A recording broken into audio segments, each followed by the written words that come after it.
Apakah benar Habib perkataan-perkataan mereka yang mengatakan Abdullah bin Ahmad Muhajir itu tidak ada? Ini semua karangan-karangan Dajjal Imaduddin dan pengikut-pengikutnya. Mensahihkan nasab Alawi saya tidak terima, kecuali sayanya musyahadah dalil dianya. Ciki mah dalilnya bohong-bohongan kabeh. Mau anak si marah-marah wong tanggul kan katanya Imad Dajjal. Perhatikan, ini kitab abad keempat. Setelah kita baca nanti, kita akan kasih shock terapi tegangan tinggi terhadap Imad dan pengikut-pengikutnya Imad. Kita akan beri shock terapi nantinya. Al-Hamid dari Alawiyin, Al-Attas dari Alawiyin, Al-Jufri dari Alawiyin, Bahashim dari Alawiyin. Banyak para hampir mayoritas wali-wali di Indonesia ini, di dunia ini 60-70% Alawiyun. Ini ada kitabnya, kitab abad keempat. Sudah sahih di sini disebutkan bahwa Ubaid anaknya Ahmad. Ini kitab namanya Abnaul Imam. Wah. Alawiyin ini adalah sebutan yang ditujukan kepada seluruh keturunan Sayyidina Ali bin Abi Thalib karramallahu wajhah. Para Alawiyin ini disebut dengan Sayyid kalau laki-laki, kalau perempuan Sayyidah, atau Syarif kalau laki-laki, Syarifah kalau perempuan. Nah, sedangkan Ba'alawi ini beda lagi. Ba'alawi itu sebutan untuk keluarga Bani Alawi. Jadi seluruh Bani Alawi, anak keturunan Alawi bin Ubaidillah, ya, Hadramaut, Yaman, ini disebut dengan Ba'alawi, yang kemudian akhirnya dzurriyyah beliau dipanggil dengan sebutan Habib. Habib itu satu, kalau jamak ahibba, atau yang lebih populer dengan istilah habaib. Ini yang dinafikan, ini yang diingkari. Gali adab, biadab itu kelompok-kelompok Imad itu. Jangan macam-macam. Anda telah membangunin harimau yang tidur. Kami akan buat goncang nanti dunia ini gara-gara sampean. Kita ini tidak gila hormat. Tapi pada saat dia mengatakan Alawi Jahannam, Alawiyin Jahannam, tunggu. Saya ingatkan kepada para santri, baik yang ada di Jember, atau yang ada di Banyuwangi, atau yang ada di Lumajang, atau yang ada di Probolinggo, atau yang ada di Pasuruan, atau yang ada di Madura, atau yang ada di Surabaya, para santri, jikalau ada kelompok-kelompok Imad, kelompok-kelompok pencaci maki Sada Alawiyin ini, pertama laporkan dulu kepada aparat kepolisian. Tapi kalau kepolisian tenang-tenang saja, polisinya tidak mau menggerak, polisinya malah memberikan fasilitas, umpamanya kita akan kasih shock terapi mereka dengan tegangan tinggi, sebagaimana kita kasih shock terapi terhadap orang-orang Syiah. Kalau Syiah kita bisa sikat, kita bisa bumi hanguskan, apalagi kelompok-kelompok Dajjal Imad ini. Kira-kira dibiarkan atau dilawan? Tidak ada jalan lain kecuali kita akan kasih shock terapi tegangan tinggi nantinya. Kalau Syiah saja di Madura, di Puger, di Bondowoso, di Bangil, di Surabaya, di Madura, kita bisa kasih shock terapi dengan tegangan tinggi.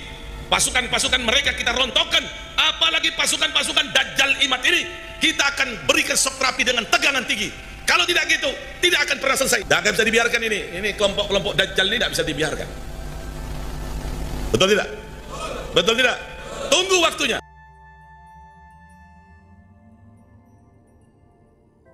Mensahihkan nasab Alawi saya tidak terima, kecuali sayanya musyahadah dalil dianya. Ciki mah dalilnya bohong-bohongan kabeh. Mau anak si marah-marah wong tanggul kan katanya Imad Dajjal. Ini ada kitabnya, kitab abad keempat. Sudah sahih di sini disebutkan bahwa Ubaid anaknya Ahmad. Ini kitab namanya Abnaul Imam. Wah, ini kitab Abnaul Imam sudah saya bahas hampir 2 tahun yang lalu ketika pertama kali saya mengeluarkan tesis saya seorang kiai dari Pelamunan, Banten, datang ke rumah saya, manggilnya Abah sama saya, kiai dari Pelamunan. Sekarang ketua PCNU Kabupaten Serang sekarang. Namanya Gus Robi. Abah, ini ada kitabnya ini. Karena dia mondoknya di Yaman. Ini ada kitab Abnaul Imam fi Misr wa Syam. Masya Allah, kata saya tidak ketemu kitab ini, kok Kiai Robi bisa ketemu. Sini saya lihat. Saya teliti kitabnya, ternyata kitab ini adalah kitab palsu. Baru dicetak tahun kemarin, tetapi mengatasnamakan tahun 473 atau 37 Hijriah. Ternyata kitabnya itu kitab aslinya 20 lembar. Dikarang oleh orang yang ada di tahun 199 Hijriah. Hanya menerangkan anaknya Sayyidina Ali dan cucunya Sayyidina Ali, Abnaul Imam fi Misr wa Syam Al-Hasan wal Husain.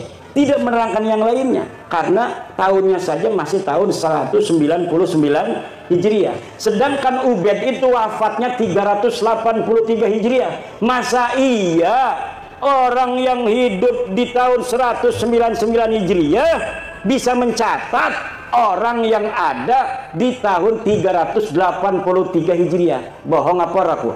Bohong. Lah iki jebari marah-marah bahwa kitabnya sudah ditemukan, ini kitab abad keempat. Ya 473 kan kudunya abad kelima. Wis ngomong salah, isinya salah. Kalau misalnya kitab itu benar, itu sing cerdas-cerdas kan sing ngebela kayak Rumel Abbas, kayak Idrus Romli, itu dulu yang akan dipakai untuk menjawab saya. Profesor Said Agil Al-Munawar pasti akan membawa dalil itu kepada saya. Tetapi kenapa mereka tidak membawa? Karena mereka pun tahu itu kitab palsu. Dan kepalsuan itu diakui di mukaddimahnya ada. Mukaddimahnya ini kitab dikarang pada 199, tetapi kemudian ditambahi pada abad ke-12, ditambahi lagi pada abad sekian, ditambahi lagi oleh yang terakhir Yusuf Jamalul Lail yang baru wafat beberapa tahun kemarin.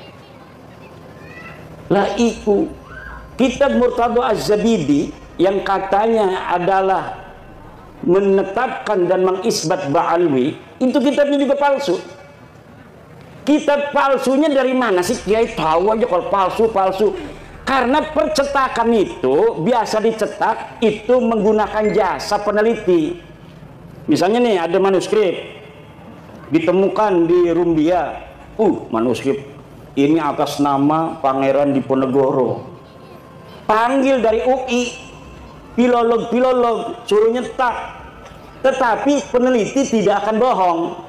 Dia akan cerita, manuskrip ini memang dikatakan tulisan Pangeran Diponegoro, tetapi dilihat dari kertasnya tidak memungkinkan dia berada pada masa Pangeran Diponegoro.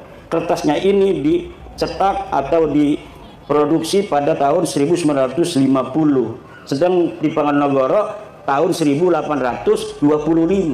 Dari jenis tulisan yang ditulis pun tidak mencerminkan tulisan yang dipakai pada tahun 1825. Ini adalah tulisan abad ke-20.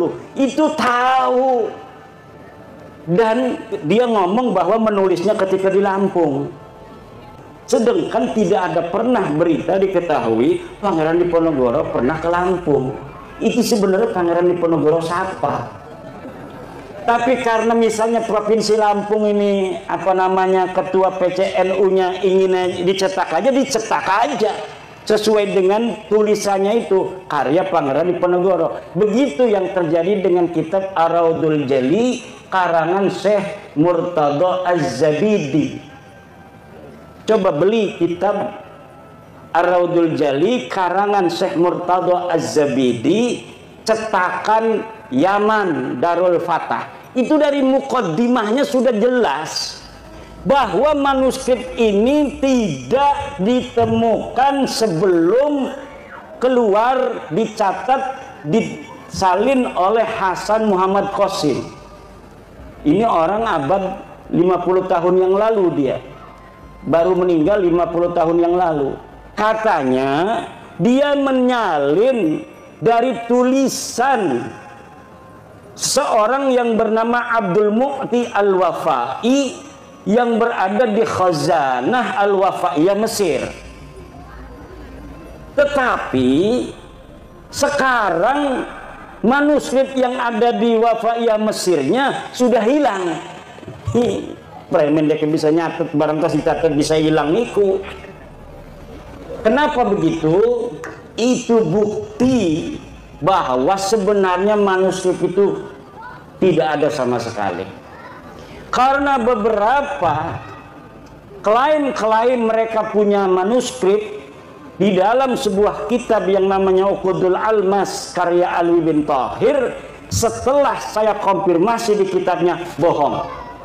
Misal bahwa Imam Ahmad bin Isa berhijrah dari Basrah ke Yaman, disebutkan oleh Imam Al-Ubaidili di dalam kitabnya. Saya buka kitabnya Imam Al-Ubaidili, tidak ada keterangan itu. Kemudian bahwa Ahmad bin Isa bergelarnya tidak pernah ada Al-Abah dan An-Nafat. Gelarnya menurut dia hanya Al-Muhajir. Ternyata tidak seperti itu. Kitab yang dia sebutkan tidak menyebutkan An-Nafat. Saya lihat ya yang bergelarnya An-Nafat, tukang minyak. Yang satu lagi bergelarnya Al-Abah. Al-Muhajir tidak pernah ada di kitab-kitab dari mulai hidupnya Ahmad bin Isa sampai dimunculkan pada 800 tahun kemudian nama Al-Muhajir sebagai alibi bahwa Ahmad bin Isa ini hijrah ke Yaman. Padahal yai Ahmad bin Isa ini orang pernah pindah ning Yaman. Lakas sama sekali berita kepindahan Ahmad bin Isa ke Yaman. Dia terkonfirmasi kitab abad kelima Al-Ghaibah karangan At-Tusi adanya di kota Madinah Al-Munawwarah. Dicari kapan wafatnya, tidak ada berita kapan wafatnya. Dicari di mana dia ini dikebumikan, tidak ada. Kenapa sampai dia tidak dicatat? Mungkin dia mati muda, tidak terlalu banyak peran dalam kehidupan. Kalau orang yang banyak peran, ketua PCNU, ya kadang-kadang anak sing nulis di media online. Ketua PCNU menghadiri acara pelantikan PWI Kabupaten Lampung Tengah. Berarti dia historis, pernah ada di media online. Coba nama yang hadir. Coba lihat di Google. Ketik nama Kiai Haji Suparman Abdul Karim, langsung merebet anak. Dia historis, banyak yang memberitakan. Tapi kalau bapak-bapak kita yang tidak pernah ikut gabung-gabung di organisasi, dikir bening jogoa, gelati arane samsuri, lakan yang Google le, yang tasawuf. Tidak pernah ada interaksi dengan masyarakat luas. Begitu pula lah keberadaan seseorang yang dikatakan dengan kesejarahan yang begitu luar biasa, pasti ada saja orang-orang sekitar dia yang menginformasikan tentang aktivitasnya waktu dia hidup. Sama sekali tidak ada. Faqih Muqaddam jere bisa mi'raj 70 balen sebengi. Dia ada di abad ke-6. Banyak kitab abad ke-6 di Hadramaut, di Yaman, yang memberitakan tentang ulama-ulama Hadramaut. Satu pun tidak ada yang memberitakan orang ulama di Tarim namanya Faqih Muqaddam. Laka pemaning karo keramat-keramatin. Makanya Abdul Qadir Jailani pun kalah pangkatnya oleh Faqih Al-Muqaddam. Kenapa namanya Al-Muqaddam? Karena dia orang yang paling tinggi derajatnya. Ternyata ketika dicari di dalam sejarah masa lalu, tidak ada. Sejarah itu yang perlu dokumen, bapak-bapak. Nggak usah marah-marah, wis dokumen. Dokumennya mana? Kalau tidak sejaman, yang primer, yang sekunder, yang kira-kira dia bisa mendeteksi orang yang ada pada abad sebelumnya. Kalau misalnya tidak ditemukan pada abad-abad yang mendekati, maka yang ditemukan yang paling dekat, senajan 100 tahun, ini yang akan dipakai.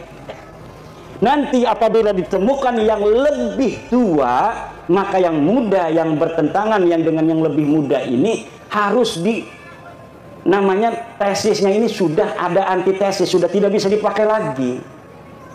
Bengen surah istifadah Habib iki kabeh bin Syihab bin Smith bin Yahya As-Sagab turunan Nabi, tapi siki anatesis abad tua 4, 5, 6, 7, 8, 9 bahwa deket duduk putune Kanjeng Nabi, ya kudu nerima.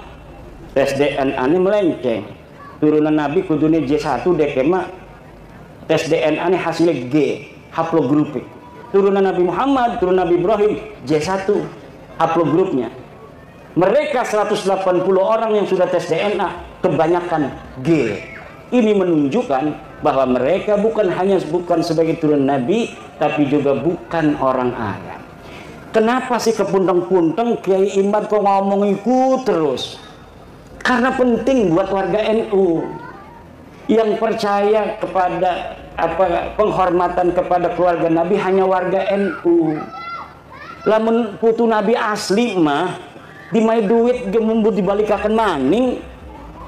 Putu Nabi asli kependak, putu Nabi asli misalkan bapak-bapakku, bapak menghormati dekene lebih menghormati nanane. Itu ciri-ciri keturunan Nabi asli. Kalau kita menghormati dia, lebih menghormati kita. Kalau kita ngasih duit, dia lebih ngasih duit kepada kita, karena nggak mau kalah keturunan Nabi pada kebaikan.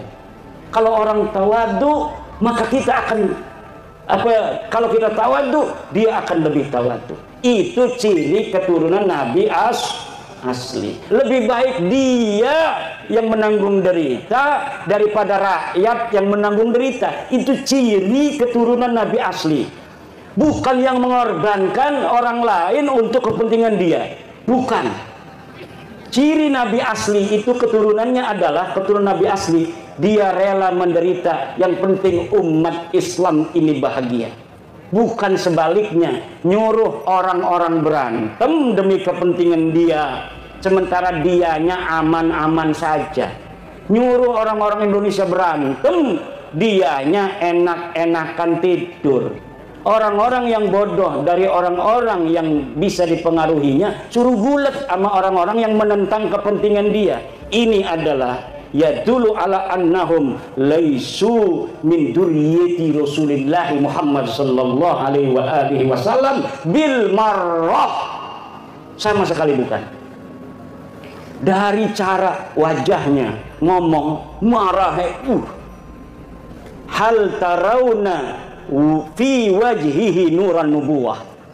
Lah idza ra'ainahum ma ra'ayna fi wujuhihim nuran nubuwah minar rahmah.